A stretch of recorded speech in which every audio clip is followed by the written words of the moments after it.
What's up, guys? It's Monday Miracle Monday. Yay.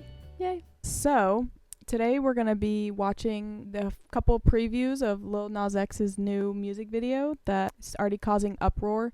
And the video's not even out yet. It's just little clips from TikTok. So, our first segment of the night is going to be us watching that and telling you guys what we think. I've never seen a single music video from him. Full disclaimer. Wow. I know Old Town Road, and that's it. Wow. But I never watched the music video. Is there a music video for that? Yeah. Yeah, I've never seen it. Are you ready for this? I guess so. I'm scared. I already have a hard time sleeping. Good one. The first clip is literally just him on a cross at first, like as Jesus. In cowboy boots. And then what is he like? And the is song a transformer? Yeah. The song is called Jesus Christ. Or no, J Christ.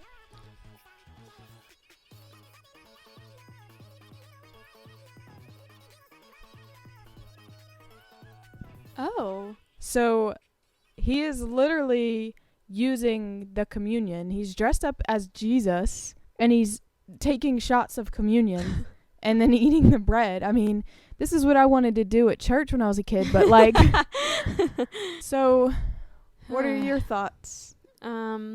Well, as a person that's never been like interested in him, like I saw he was like teasing that he was coming back to God, and like I don't know, I always hold those things like with an open hand.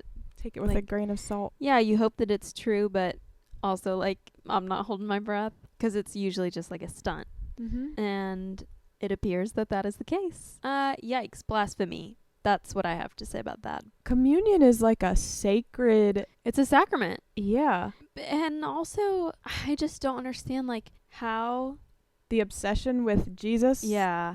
That you don't believe in. Yeah. And you don't want to follow. Yeah. And you know that it makes people mad. Yeah. But it's not just about being mad. It's literally like... It's so disrespectful. It's so disrespectful. And obviously, like, if this was any other religion, it would not be tolerated.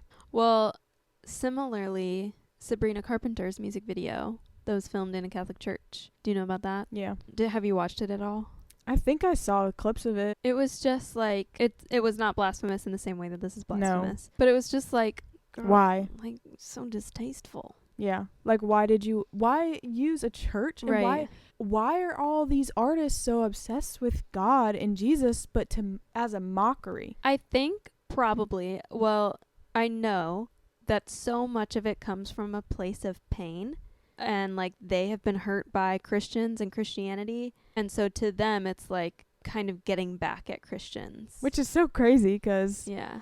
It doesn't, like, actually affect any of us. Yeah. Like, is it annoying to see because it's just disrespectful? Yeah, but it's also annoying to see how people would treat it so much differently if it were any other religion. But, like, that just shows that the God that we Christians believe in is really true because people get so mad. People get so mad. People don't treat other people's religion in the same way. Yeah. Like, there's clearly just something that they know is real about God and Jesus, so much so that they feel the need to mock it.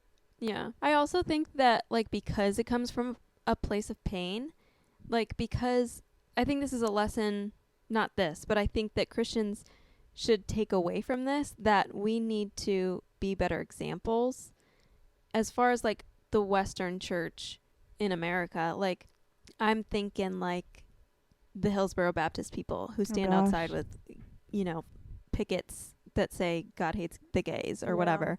And, like, because that is the loud minority, I guess, of Christians. It could be the majority. I don't know. I hope not. But that's, like, when people think of Christians, that's the first thing that comes to their mind. If they have been hurt by people like that, and if, like, that's the only thing that's being portrayed on the media for Christianity. And so, like, we have to take that power back, I feel like, and just start, like, being a better example of who Jesus is, what Christianity is. It's just, like, they make Christianity a mockery because they've been disrespected by Christianity. Honestly, a lot of Christians make more of a mockery of Christianity. So true. But, like, we also should stand up for our faith and for what we believe in the sense that we don't let stuff like this happen. Like, should we care about it in a sense where this is like making us freaking freak out and just be like hateful people? No. But also at the same time, we shouldn't just get so desensitized to stuff like this that we're just like, oh yeah, it's just another artist doing this. Because no, like, it is there wrong. It goes again. Yeah. Honestly, a lot of other religions, they do protect their religion. Yeah. And Christians really just don't really care. Because again, we're so desensitized by people doing this. People have done this for years. There's been like so many songs referencing hell, heaven, God, Jesus, angels, and stuff, but like nothing is as bad as what's coming out now. Obviously, it's doing what they want it to do, which is get people talking and sharing. And here we are talking about it. Yeah. I think that we as Christians can sometimes take it for granted because we live in such a Christian, like there's such a Christian nuance to our culture because of the way that it was founded, and like Christianity is like the main religion of the United States, and so it's kind of just something you say. Yeah. And you are. Yeah, like if you're American, you're Christian. Yeah. Like that's like how a lot of people view it. Mm-hmm. And so I think that it's easier. I think people in other religions are more on the defense for their religion because they have to be. Yeah. Because they're in a minority and we aren't. And so we've just gotten lazy over the years. We don't know how to defend our faith. We don't know how to stand up for, like, people probably don't know why that's wrong. They just know that it's wrong, but they can't say why. Yeah. That's true, because like we have to have like the fine line where we're showing people that it's like it's not about hatred and it's not what they've probably seen, but also at the same time not sugarcoating stuff. Realistically, God does call us to be righteous and to spread the word and spread the truth, and we can't like dumb down God and what the Bible says just to make people feel like whatever they're doing is not as bad. Because no matter what, sin is bad, all of it. So it's never about like, let's just kind of lie to them. Should be on a t-shirt. Sin is bad, all of it. Yeah, new t-shirts coming soon. Yeah, it's like there's got to be like a fine line, because I feel like people either just go from one extreme to the other. Like, oh, you're going to hell if you're this, you're going to hell if you're that. Or God accepts you as you are.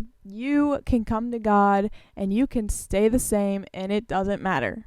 And like, those are both lies. We need to stand up for the truth, but also in a loving way. You can tell the truth in a loving way. Jackie Hill Perry talked about this a few months ago on her stories. She might have made it a reel, I can't remember. But she said something, she was talking about like the same thing, like sugarcoating the gospel or like, doing things to fit in with different crowds. And she was like, we have to fear God more than we want to be loved by man. And like that is such a big motivation. We fear man more than we fear God because we want to be loved by man. Yeah. And like that's what our like heart ultimately desires, is like to be loved and accepted. And we don't always realize that we are loved and accepted by God. And so, like, we have to find fulfillment in that. And then through that process, he sanctifies us. And then at that point, like, it's an outward. We can, like, be truthful with people in our lives.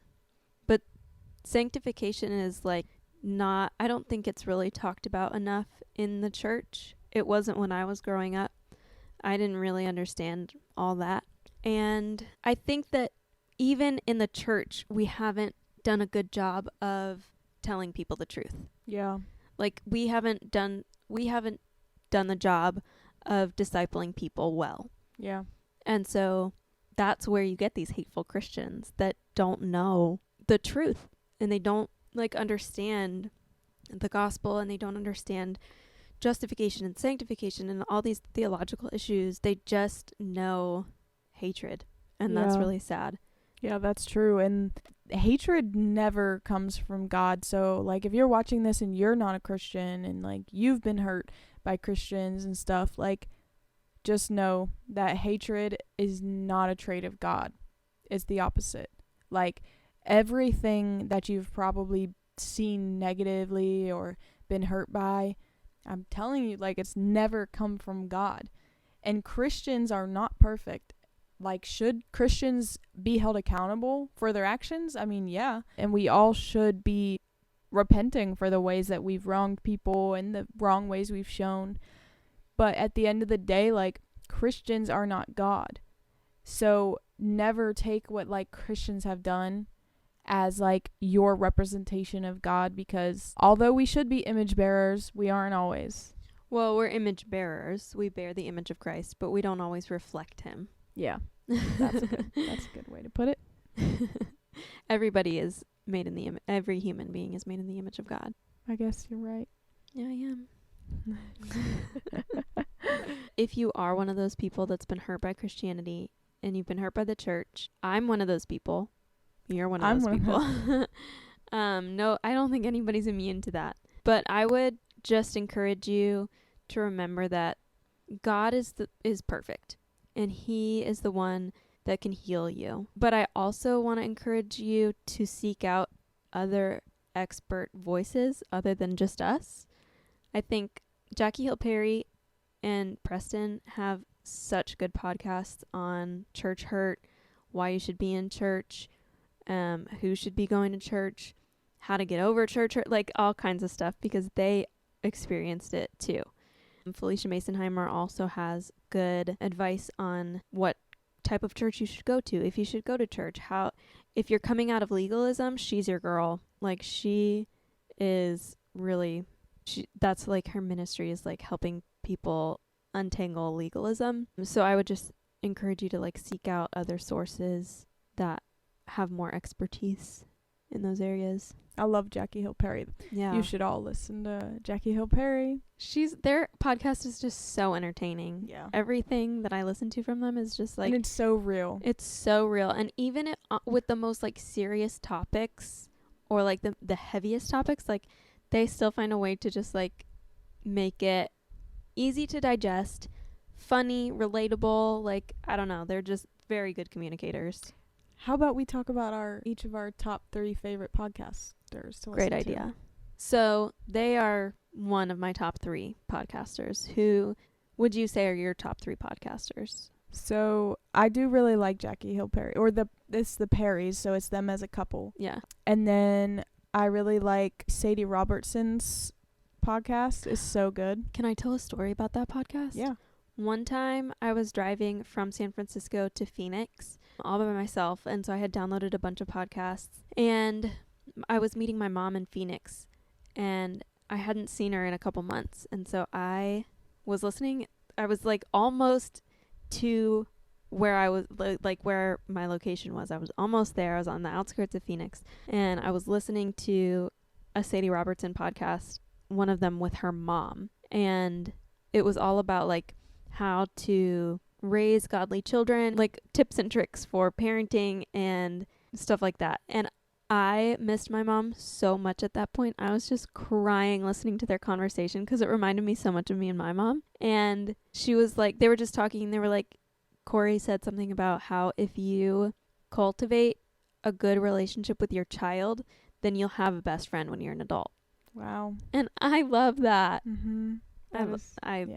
I go back to that episode every now and then. Yeah, she has a lot of wisdom, but she brings on a lot of guests and a lot of different people and a lot of her family members. And like sometimes they'll have a bunch of their family members at one time. Yeah, I love to listen to her stuff. And then this girl I had watched on YouTube, her name is Kirby Kelly. She's very, very, very wise in like in a biblical sense, and like godliness. Like, she's able to explain things in the Bible that I've never like heard like explained clearly before. And she's like very theological, and like not in an annoying way, like in the good ways, where it's like everything she says is rooted in the Bible. She just explains it in a way that's easier to like grasp and understand. Yeah, so those are my top 3 favorite podcasts. Those are good. I think the Perrys are my favorites, some of my favorites. I also like the Felicia Masonheimer Verity podcast. Yeah, she's also just like a very good communicator and very good at like breaking down those big concepts. And she's doing a church history series right now, which I used to think like church history. Like, that's Catholicism. But it's very rich and deep and helpful to understand, like, a lot of doctrinal differences, doctrinal stances for different denominations. So that's been fascinating to listen to. And mundane miracles. No, just kidding. Honestly, though. This one's like a story podcast. It was one of my favorites of this last month. But it's called Scamanda. Have you ever heard of that? No. Okay. It's like a mystery. Like, it's a true story. And it's this, like, investigative journalist who did a deep dive on this woman's blog. Her name was Amanda. That's why it's called Scamanda. Like, scam Amanda. I was thinking more like ska music. I was already picturing it in my head. Ska's not dead.